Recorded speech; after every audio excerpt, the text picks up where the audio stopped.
Alors nous voilà réunis de manière un peu étrange, hein, puisque nous n'avons pas la salle habituelle, pour cette quatrième euh, synthèse annuelle du séminaire Transformation numérique.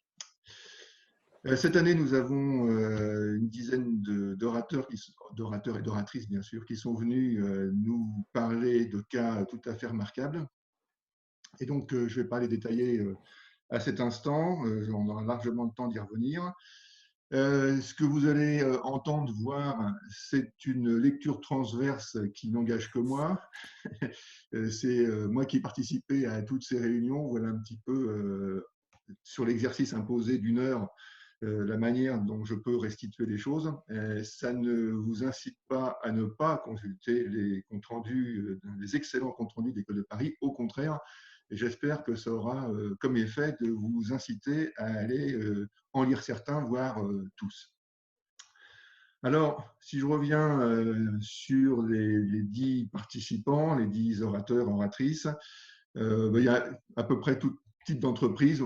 Cette année, plutôt des grosses. Et puis, un consultant et un chercheur. Voilà, donc on a un panel, si ce n'est représentatif, en tout cas extrêmement éclectique.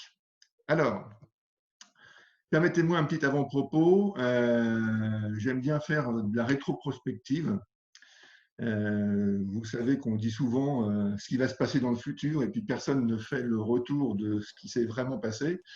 Alors il y a un an, j'avais dit quelques petites choses et puis entre-temps, il s'est passé ces petites choses, en tout cas, vous allez le voir.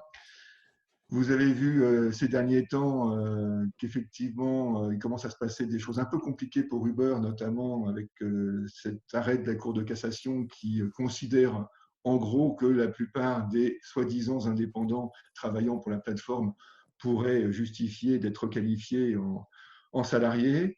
Fait exceptionnel, la Cour de cassation a traduit elle-même cet arrêt en deux langues. Donc, pour vous donner une idée qu'elle a vraiment envie que ça se diffuse au-delà de la France. Et puis, rappelons que ce genre de décision, il n'y a pas qu'en France que ça se prend. WeWork, cette grande plateforme dont on nous a beaucoup parlé, qui était au bord du dépôt de bilan et qui a été sauvée in extremis, mais si ça se trouve, ce n'est pas pour très longtemps. Et puis Expedia qui s'enfonce dans la crise. Tout ça pour vous dire voilà ce qui s'est passé par rapport à ce que j'avais évoqué l'année dernière. On avait beaucoup parlé de plateforme depuis 2 ou 3 ans. J'avais évoqué l'idée que c'était la fin du début, à ne pas confondre avec le début de la fin. Mais en tout cas que cette ère où tout était permis pour ces plateformes et où tout semblait leur réussir risquait d'être vraiment un petit peu en fin de course. Et notamment avec un sujet très particulier qui était celui de la régulation. Ces plateformes ne respectent pas grand-chose, pas seulement des problèmes de fiscalité, mais toute forme de régulation leur est assez étrange. Et la régulation est peut-être en train de se rappeler à elle. Et donc, voilà, c'était un petit rappel que je voulais faire par rapport à ce que j'avais évoqué l'année dernière. Revenons à notre sujet du jour, donc ces 10 expériences assez extraordinaires de transformation numérique. Je voudrais commencer par une petite séquence détox. Vous savez que ce qui est particulier dans l'industrie numérique, c'est à quel point elle est marketée. Donc, nous sommes toujours intoxiqués par un discours sur lequel il est toujours un petit peu compliqué de prendre du recul. Et donc, je voudrais faire une petite séquence détox qui va me permettre d'ailleurs d'introduire la première expérience. Alors, il y a un certain nombre de sujets qui sont, on va dire, très à la mode dans la vulgate digitale, chez les consultants et autres. Tout le monde parle de plateformisation, de disruption, d'ubérisation, winner takes all, qui serait une nouvelle loi économique. Et puis, un plus ancien que j'adore, c'est la désintermédiation. Qu'est-ce que je veux dire par là? C'est tout simplement que depuis qu'Internet est arrivé, et de manière régulière, on nous refait le coup, on nous explique qu'Internet est censé supprimer les intermédiaires. C'est absolument constant, régulier, ça fait 25 ans que ça dure maintenant. C'est vraiment incroyable. Sauf que, on n'arrête pas de nous dire en même temps que finalement, les nouveaux dominants que sont les GAFA, les BATX, les NATU et autres sont tous des plateformes et par définition, une plateforme étant un intermédiaire, ce sont tous des intermédiaires. Donc là, on a quand même une des légendes digitales les plus tenaces qui soient, puisqu'on a en fait un propos qui nous est tenu depuis 25 ans de manière récurrente, constante. Débarrassez-vous de vos intermédiaires. Internet est là pour ça. Quand ce n'est pas Internet, c'est le numérique, c'est le digital, vous appelez ça comme vous voulez. Et le résultat final, c'est que finalement, nous héritons de nouveaux intermédiaires encore plus puissants et éventuellement encore plus concentrés et avec des problématiques sur la régulation éventuellement. Alors, cette petite introduction me permet eh bien de rentrer dans le premier sujet qui est celui qui a été traité. Alors, il y a deux sujets qu'on avait fait attention de ne pas traiter depuis plusieurs années. C'était les deux sujets les plus à la mode qui soient, la blockchain d'un côté et l'intelligence artificielle. À force d'avoir plein de gens qui nous demandaient quand même d'en parler, on a fini par s'y résoudre, surtout en ayant l'aide d'intervenants de haut niveau. Alors, avec l'aide de Thierry Reynard, chercheur à ICUBE et professeur Alix, nous avons pu faire un petit point, enfin, un peu sérieux, un peu loin de la mode, sur la blockchain. Alors, petit rappel, dans la blockchain, ça c'est la définition de Blockchain France, la blockchain est une technologie de stockage et de transmission d'informations transparente, sécurisée et fonctionnant sans organe central de contrôle. Vous me voyez venir, je vais surtout m'appliquer sur le sans organe de contrôle, puisque je viens d'introduire avec la désintermédiation. La blockchain, ce n'est rien d'autre, d'un certain point de vue en tout cas, qu'une attaque frontale sur les intermédiaires. Et donc, on nous promet un système hautement sécurisé, sans intermédiaire du tout. Alors, ça fait beaucoup parler, tout le monde s'excite sur le sujet.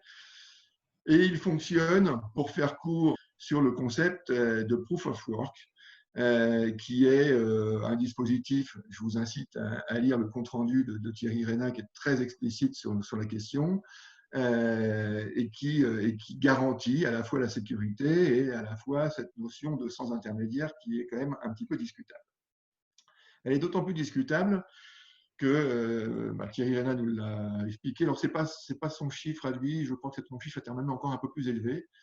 Par exemple, sur le Bitcoin, 66%, donc des 2/3 des mineurs, donc ceux qui fabriquent, qui apportent cette proof of work, sont hébergés en Chine.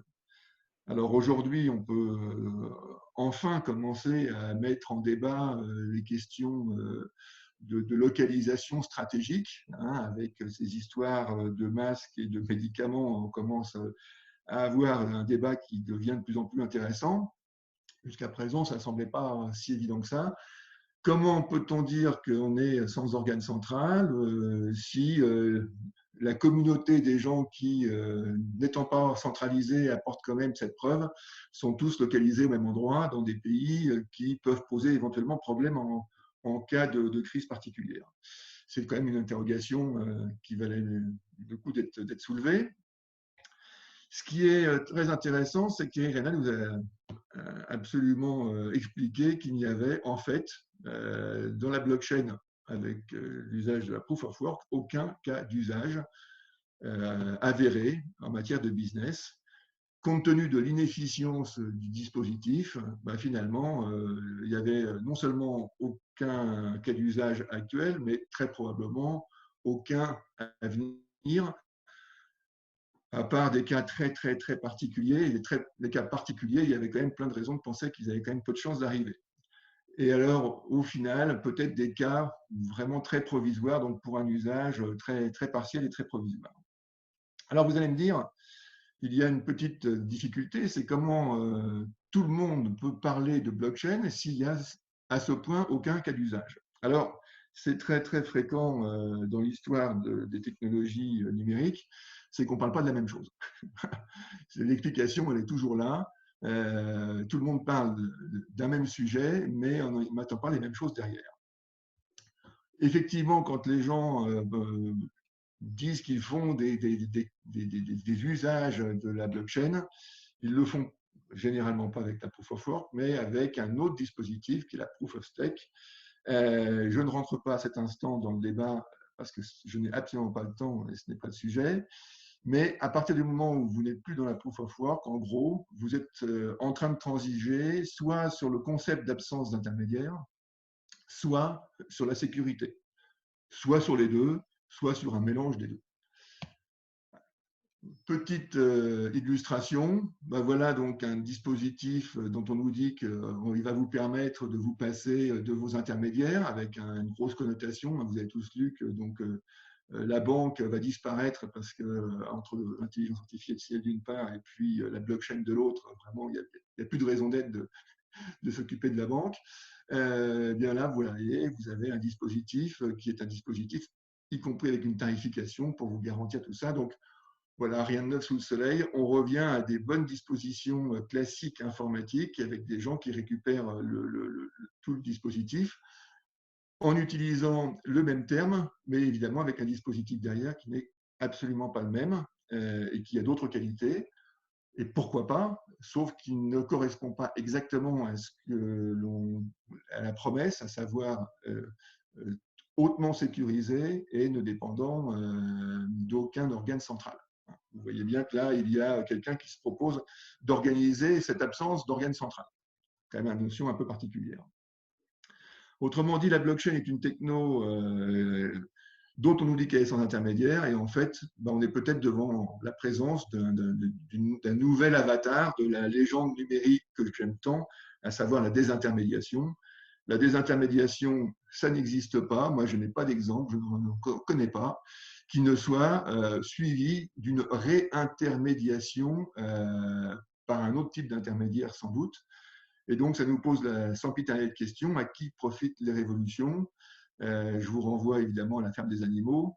Quand on voit les animaux qui ont chassé le fermier en suivant les cochons qui sont ceux qui ont mené la révolution, quand ils commencent à s'apercevoir que les cochons s'habillent avec les habits du fermier, ils commencent à avoir un doute, mais c'est peut-être un petit peu tard. Voilà. Donc, une fois de plus, c'est un phénomène, une fois de plus, qui est très, très, très, très ancien. Nous devons prendre un petit peu de pincettes avec les arguments qui nous sont avancés pour les aspects très marketing, des concepts très à la mode. Ça ne veut pas dire que on n'a pas un intérêt à utiliser la blockchain telle qu'elle nous est vendue aujourd'hui, mais elle ne correspond plus aux avantages supposés qu'on a voulu nous vendre au départ.